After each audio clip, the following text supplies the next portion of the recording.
Hello, I'm Ellen Bintz, coming today from Wheaton, Illinois, in the USA. Welcome to Impact, a podcast about how we can each bring about real change in the world and getting practical in making that happen. And hello, I'm Clive Johnson, coming today from Leigh-on-Sea in the UK. A special welcome if you're listening for the first time, and a big thank you to our new subscribers. Each week, we look at one aspect of how we can connect our hearts to offer healing for others with our collective intention, prayers, and meditation, and go behind the headlines of a critical happening in our world that needs our attention right now. In today's episode, we take one of these regular deep dives to more fully understand and tune in with something many of us may know only a little about. Today, I think many of us know a lot about this right now, and see where we might hone in with our prayers and intentions. And as we record, it's July 15th, 2025. It's now close to 2 weeks since a devastating flash flood brought tragedy to many in central Texas as the water table of the Guadalupe River was raised by up to an incredible 26 feet in just an hour following torrential rains, especially in Kerr County and the surrounding hill country. Camp Mystic, a girls' summer camp, was engulfed by the catastrophic surge as the water submerged everything in its wake. As of yesterday, in our recording, 10 days after this tragedy, 132 people are known to have perished in the floods, and at least 160 remain missing. Despite having to hold off this weekend due to renewed heavy rainfall and consequently further risk of flooding, search and rescue teams continue to look for those still unaccounted for. Deep grief is, of course, being felt by the families, communities, and loved ones of those who lost their lives. Now, in the experience of global healing response, as regular listeners will know, as much as our love and intention are needed as a tragedy is unfolding right at the moment in the emergency situation, so, and I know this is something you've particularly learned over the years, Ellen, it's important to reflect upon what has been learned and is known sometime after a disaster occurs. And that's what we always try to do with our intentions, keep them in once they sort of fade a little bit from the news radar.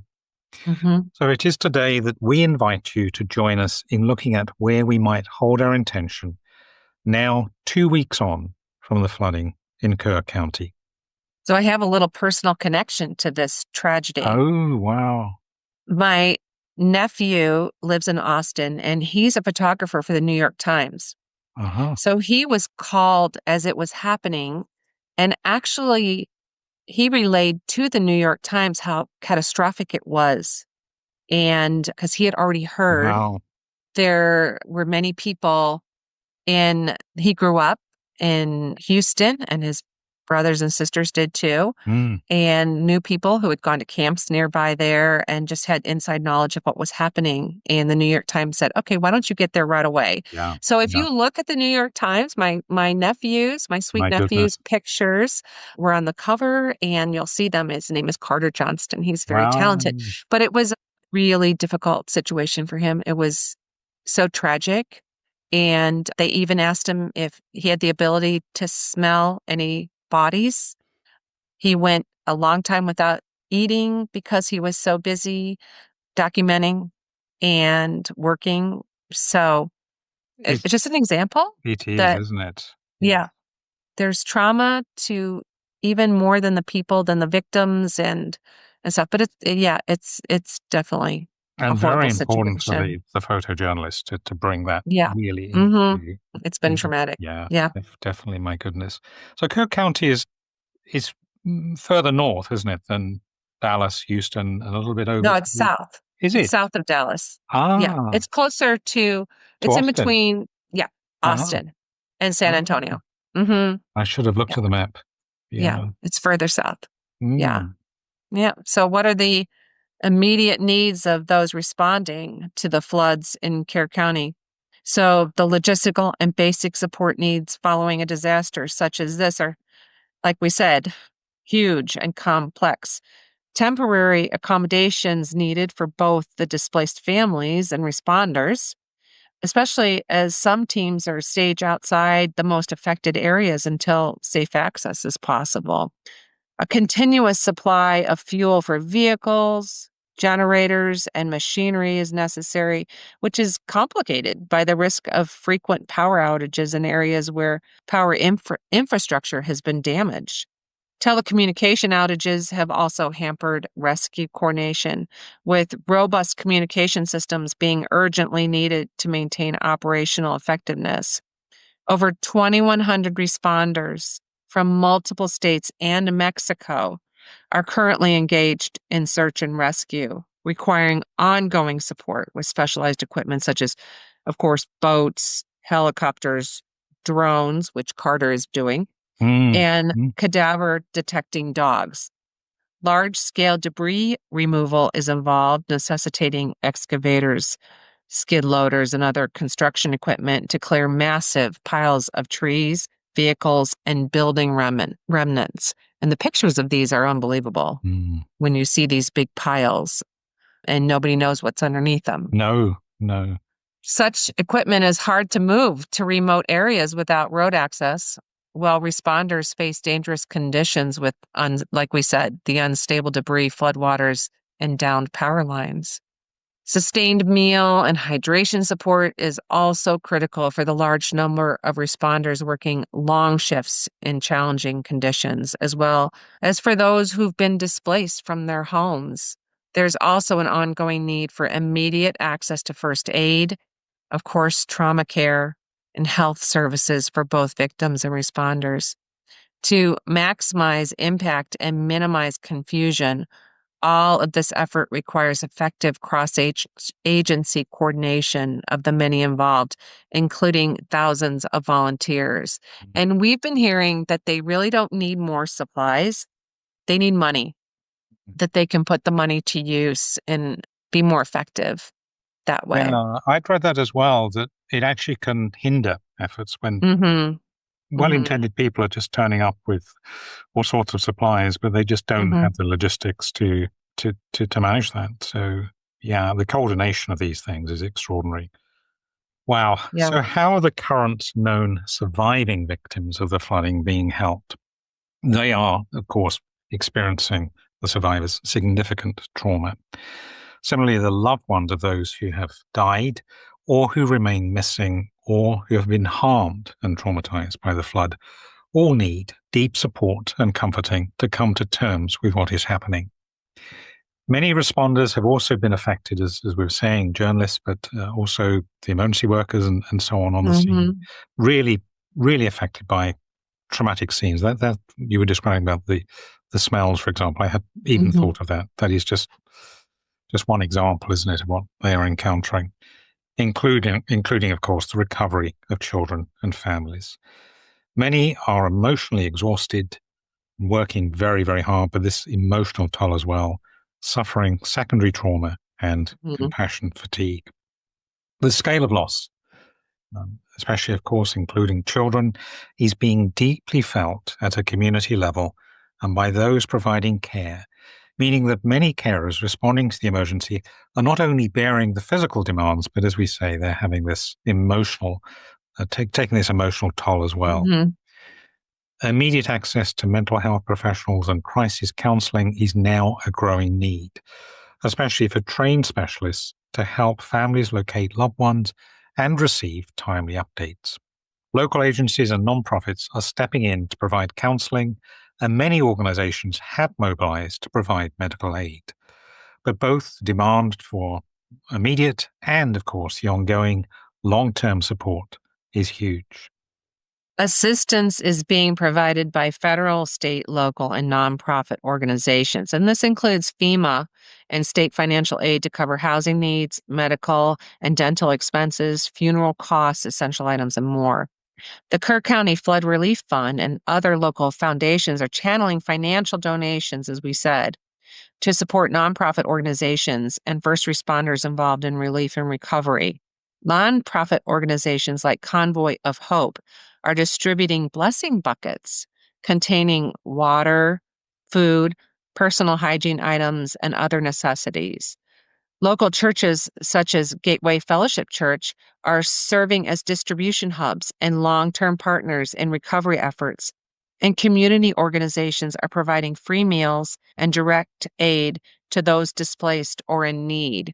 And Carter was talking about the some of the businesses in the town that are going to fail if they don't Mm, get support. So they have set something up where you can contribute to one business. If they get an excess, they're going to give it to, there's a list of 5, and they have an agreement that they'll share it amongst each other. So wonderful. you could contribute to any of the 5 to keep them going. And Mm. also, what we're not thinking about, it is darn hot down there right now. We do not have air conditioning. It's really, yeah, really bad situation. And this county, I mean, again, I perhaps should have checked the geography, is not out in the desert, is it? It's more, No, no, it's no, more green it's territory, and so there's humid. It's vegetation and humid heat. insects and all those kind of things. Oh, yes. Yeah, Mhm. yeah. Absolutely. And while the focus is on protecting human life, pets and other animals have not been forgotten in the rescue effort. And groups like Austin Pets Alive are transporting and caring for displaced pets, providing shelter and seeking donations for animal welfare. I've had some alerts that they need foster animals. They brought them up here Mm, near me to be adopted and stuff. Nonetheless, as we mentioned, supporting those impacted remains very challenging and will continue to be for many months to come. yeah. Of the many victims who remain unaccounted for, some may possibly be trapped under debris or have been swept away by floodwaters. The process of searching through debris is slow and meticulous, requiring careful removal to avoid missing or harming victims. As we were saying earlier, just not knowing what lies underneath these massive Mhm. trees and so on. Accounting for missing persons is also not that straightforward, with there being an influx of out of town visitors for what was a holiday period. This was 4th of July, of course, Mhm. including unregistered campers, RV vehicles, and so on, making it difficult to actually know who is missing, and therefore to start that process of reuniting families. And with local infrastructure strained, shelters and emergency services have already been pushed to capacity. Responders must, of course, balance immediate rescue needs with longer-term care for survivors, including shelter, food, and medical support, stretching available resources thin. Many survivors of the flood face ongoing displacement and uncertainty about when, and indeed whether, they can return home or rebuild. As we saw in the case of the LA fires, and again, its situation isn't where taking stock, as it were, and knowing where we're focusing attention sometime after the disaster strikes is really important. As we saw after the LA fires and also the devastation caused by Hurricanes Helene and Milton last year, many will question whether to return to their old communities at all. Victims and responders alike also having to navigate the complex and I'm sure quite stressful insurance claim process, adding to that uncertainty. What are the long-term consequences and support needs following a disaster such as the flooding witnessed in Kerr County? Already, disaster response and rebuilding plans are being put in place to help survivors restore their homes and communities over the coming months. Longer term, the support needed by those affected by the flooding are considerable. Survivors will face ongoing grief and trauma, as we said, especially given the high number of fatalities. The emotional distress and mental health challenges many will face are likely to persist for many years. Many families have lost homes and possessions to the flood, while the destruction of homes, businesses, and infrastructure has caused significant economic disruption. For example, as I said, many local business properties will require repair, and workers may face unemployment or reduced income in the short to midterm. The loss of community centers, schools, and places of gathering, as well as the interruption of normal life, will be felt among many communities as familiar support networks have broken down. The potential environmental damage that the flood has left in its wake is unknown. but may include a spreading out of hazardous debris, risking the contamination to the land and possibly having lasting effects on the health and safety of the residents. Just keeps getting worse and worse, doesn't it? As we remind ourselves when such disasters occur, recovering from a disaster of this scale is a multi-year process requiring coordinated efforts from government agencies, nonprofits, local businesses, and the broader community to address both immediate needs and the enduring challenges that follow. Something that I know we try to do very often when we're trying to connect with an intention is to, in a situation like this where personally I have no experience, I've never been in a flooding environment, I've not lost my home to a natural disaster or anything of that nature. But possibly what I could relate to is an example like where a community breaks down. So, for example, the day we're recording, I was with a group this morning of predominantly elder people who meet at our church. Socially, it's an important networking group. I was there this morning, partly because I was hosting and introducing a lady from the council who was telling them about aids and things they can use, which is very, very helpful. But it just struck me that many people who go there are alone. It is their network, their support network, their community. It's vitally important for their well-being and their sense of security and so on. When these kind of disasters occur, you can imagine that there's a mass evacuation. People end up in all sorts of different places. Communication breaks down. I can just begin, I think, if I'm trying to empathize, to imagine being one of those people whose network, particularly if your memory is not great as well, is right. beginning to senior. say, what on earth is going on here? I can just begin to imagine how disturbing that is, even as an evacuee, as it were. Right. Not as someone that necessarily has a person that's still missing and, whatever. This was especially talked about during the fires in LA, where the fire wiped out the whole community. Yes. It wasn't like a hurricane where you could go to the school gymnasium and congregate and, be safe and hopefully the gymnasium survived. Nothing survived. No. Yeah. Like you said, their whole community was gone. It's gone. Their whole connection. And it will never be the same. No. It'll never be the same. I guess if you're hopeful and positive, maybe it could be better. Maybe they can rebuild and improve. Recovery from, but that's something we might will for perhaps. Right. So turning attention to where we might hone in with our intention and prayers. As always, these are just a few suggestions. There may well be others that perhaps some of what we've been talking about triggers for you, something else that inspires you. But as always, we'll bookmark this place if you want to come back and take a moment just to really become present, connected, opening yourself to being present with these intentions, with the people, with the situations that we are offering our thoughts for, our prayers, our will, our desire, sending our positive, loving kindness energy.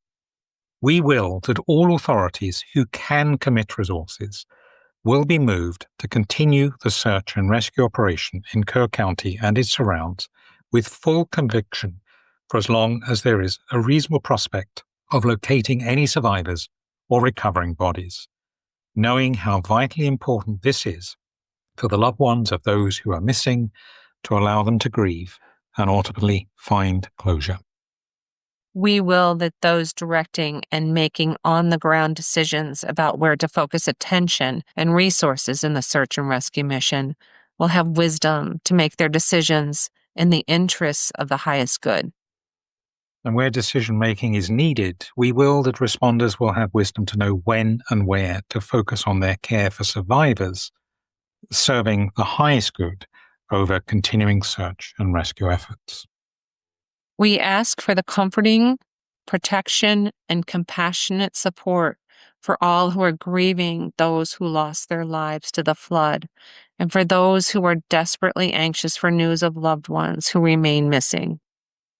We will that county, state, and federal leaders will continue to be moved by compassion for all affected by the flooding in Kerr County in determining their ongoing support and commitment of funding and resources.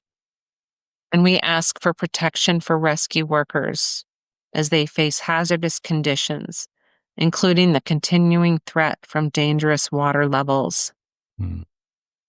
We will for the protection and comforting of all animals affected by the flood.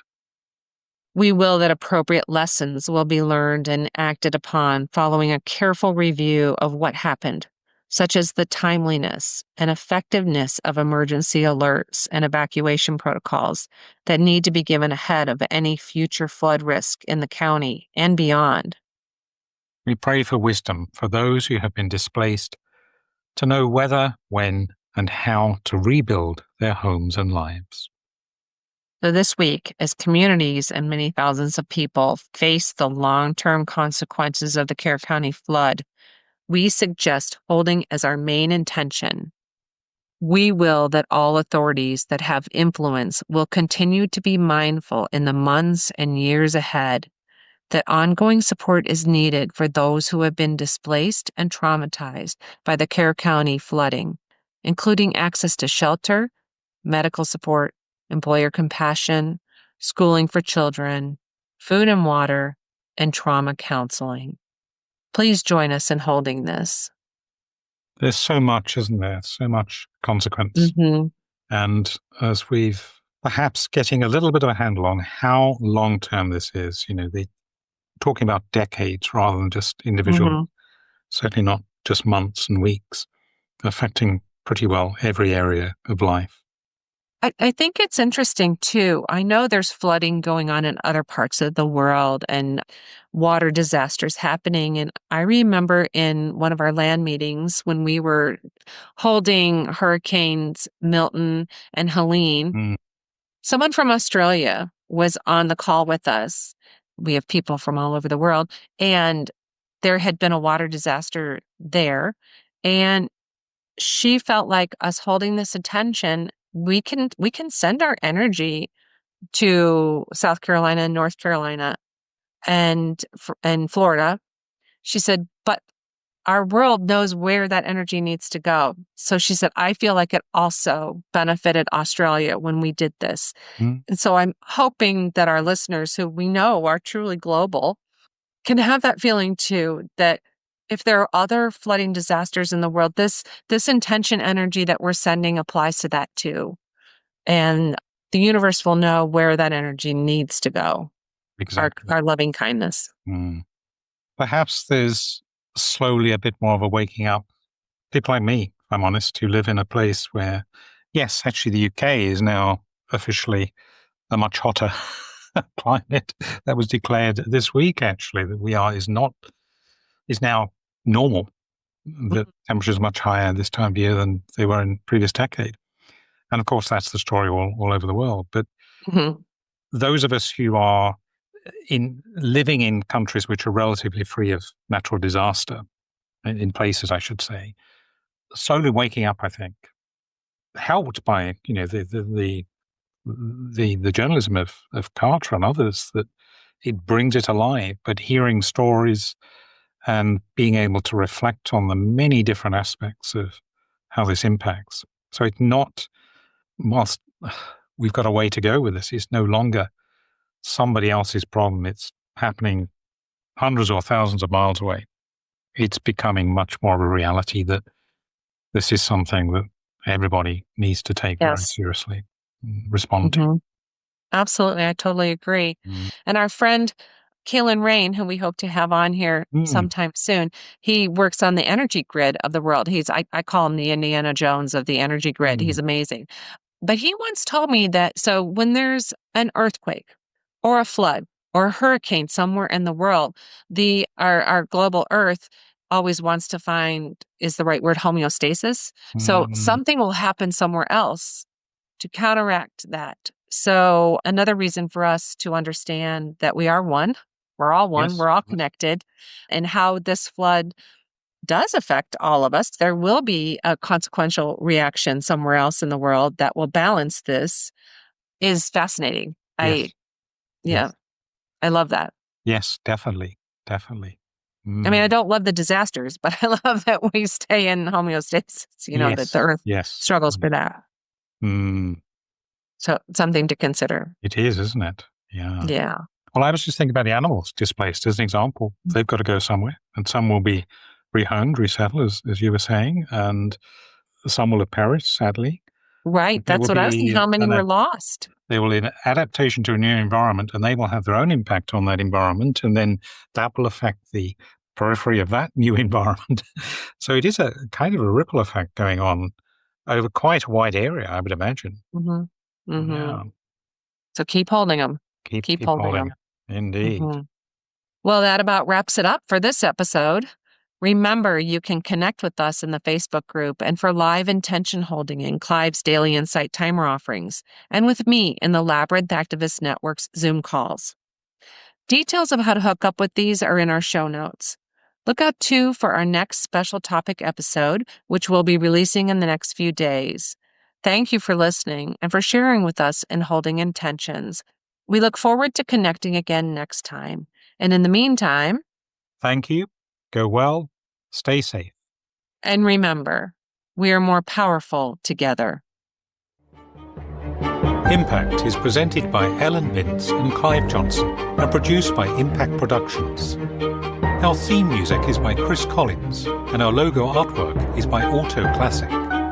Subscribe wherever you get your podcasts and please leave us a review on Apple Podcasts, Spotify, Audible, or your favorite podcast provider. We're a non-commercial podcast dedicated to people of any faith tradition or none who yearn for healing in our troubled world. Please pass on the word so others may join us in making an impact. Thank you for listening.